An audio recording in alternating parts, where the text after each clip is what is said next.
sold seashells on the seashore? Is it somebody who's got no idea about the laws of sort of supply and demand?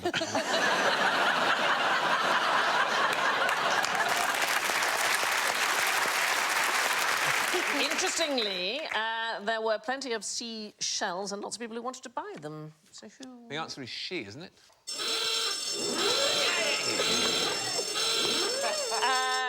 Well, it is in the rhyme. Can you do the rhyme? Do you know the rhyme? She's... No, I can't, because I've got a lisp. It's a fantastically mean thing to do to you. Make him do it, Sandy. Yeah, Make him do it. She sells seashells on the seashore. Mm-hmm. And then she goes home again.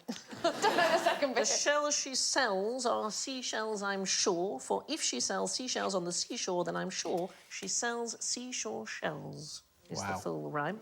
Did anybody... Thank you very much. Thank you, yes. That is the first time I've heard a typical British reaction to a tongue twister. And it is... That's what we think of articulate people.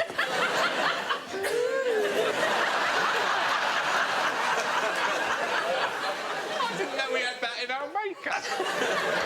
So, she... But who was she, the woman who sold seashells? Was she a Cockney woman who some white Victorian man made up a nice rhyme about, but actually she was probably a prostitute who died of syphilis?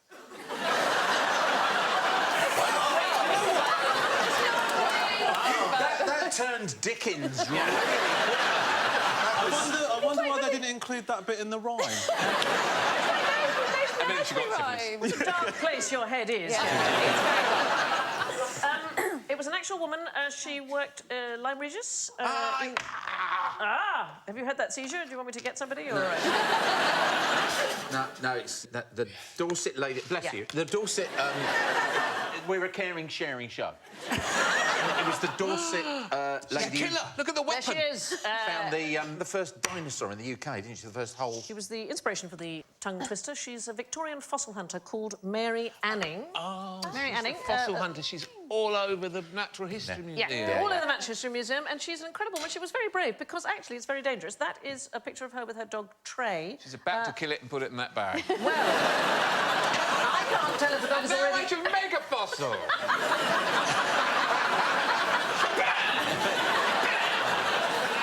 Finish your painting, please, before the dog wakes up. I don't know if the picture shows the dog already dead. It died in a landslide, and she was very fond of it. A landslide caused by... Well, it is... I don't know if you... She found huge fossils. She is really an extraordinary woman, and her findings absolutely made important changes in scientific thinking, because up until the 1820s, lots of people didn't believe extinctions could happen, because it would imply that God's creations were less than perfect. But she, in fact, discovered the very first ichthyosaur skeleton, correctly identified, the first two plesiosaur skeletons, and the first pterosaur skeleton outside Germany. She also found... I'm going to give you some examples. She found these, and she's the very first person who worked out what they are. So I'm going to pass you one there for you to share. Do you know what that is? £9.50 in a Cornwall gift shop. Is this dinosaur shit? It is. It is absolutely that. People first thought... OK, now I feel weird. I feel a bit sorry for her that, you know, she's done all these amazing things, and then when they decide to come up with a rhyme about her, they made up one about how she used to knock out seashells.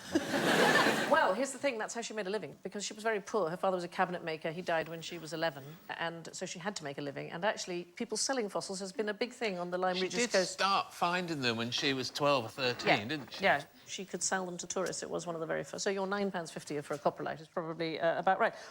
She really sort of pains me slightly, because she sold things to men who then wrote scientific articles about them, and she didn't get the credit. She wasn't allowed to join, for example, the Geological Society of London. They didn't admit women until 1904. She didn't get full credit until 163 years after her death.